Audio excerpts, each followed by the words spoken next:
Tu crois que la fièvre est dangereuse? Mais ton corps la déclenche volontairement. La fièvre n'est pas un danger, mais une stratégie.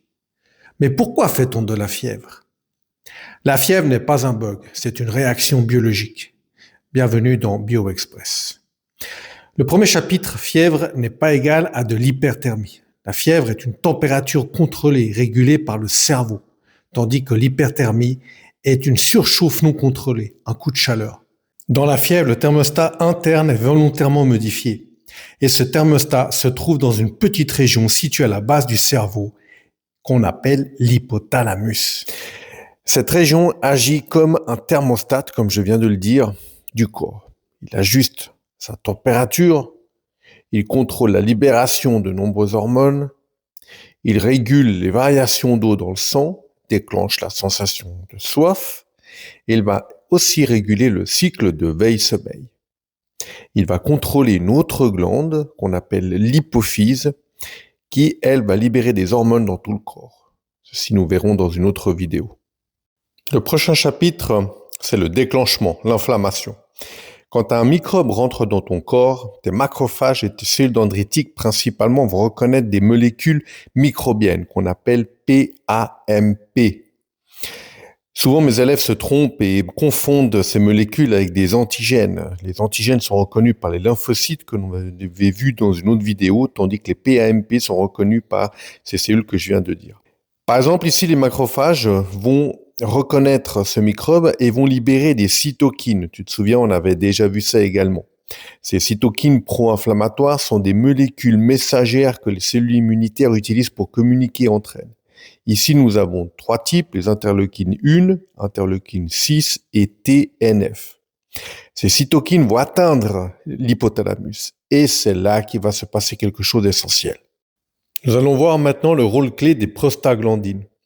Effectivement, ces cytokines vont stimuler la production de cette molécule lipidique. Elles sont produites lors d'une inflexion par certaines régions du cerveau qui va agir sur l'hypothalamus. Donc ces molécules s'appellent prostaglandines et on a un certain type qui s'appelle E2, c'est pour ça que je me suis autorisé à mettre PGE2. Ce qui va être beaucoup plus important ici, c'est que cette stimulation et cette sécrétion de prostaglandine va faire augmenter le point de consigne thermique de l'hypothalamus et le corps va penser qu'il fait trop froid. Il va augmenter de 37 degrés à 39 degrés. Le résultat de ce mécanisme, on va arriver effectivement à des frissons, à de la vasoconstriction, donc la constriction des vaisseaux sanguins, production de chaleur, la température va monter, tout ceci est volontaire.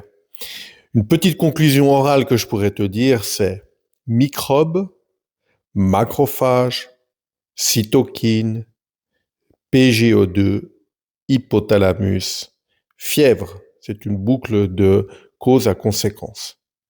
On pourrait se demander pourquoi augmenter la température. La fièvre, en fait, a plusieurs effets utiles. La première, certaines bactéries se multiplient moins bien à 39 degrés. Ensuite, les lymphocytes fonctionnent mieux à cette température. Le numéro 3, la production d'interférons augmente. Ces interférons sont d'autres cytokines produites lors d'infections virales qui servent à prévenir les cellules voisines qu'un virus est présent. Tout petit peu compliqué, toutes ces molécules de signalisation entre les cellules immunitaires. Et 4, le métabolisme immunitaire s'accélère. C'est une optimisation temporaire du terrain. La fièvre est donc une amplification stratégique de l'immunité. Et les médicaments dans tout ça? Eh bien, ils sont très importants. Il y a des médicaments qui font baisser la fièvre parce qu'ils bloquent la synthèse des prostaglandines. L'hypothalamus redescend le thermostat, la température baisse. Important, par contre, ces médicaments comme le paracétamol et l'ibuprofène ne vont pas tuer le microbe. Ils modifient la régulation thermique. Jusqu'où est-ce utile? La fièvre modérée 38-39 est généralement bénéfique, mais à 41 degrés, risque neurologique. Chez les nourrissons, il faut avoir de la vigilance. Si on a un épuisement, il faut traiter. Donc ce n'est ni toujours mauvais, ni toujours bon. C'est contextuel. Je vais présenter maintenant quelques erreurs que j'ai pu remarquer chez mes étudiants. Il y en a qui pensent que la fièvre est causée directement par le microbe, ce qui est faux. Il y en a qui confondent fièvre et hyperthermie. Nous avons vu ces termes en début de notre vidéo. Croire que les antipyrétiques, donc ces substances qui font baisser la fièvre, tuent les bactéries, c'est faux. Oublier le rôle central des prostaglandines. Là, c'est complètement essentiel et nécessaire dans ce mécanisme. Et il y en a qui pensent que toute fièvre doit être supprimée immédiatement. Nous allons voir maintenant la question finale. Pourquoi peut-on dire que la fièvre est une décision du système immunitaire et non un simple symptôme passif? Tu as 5 secondes.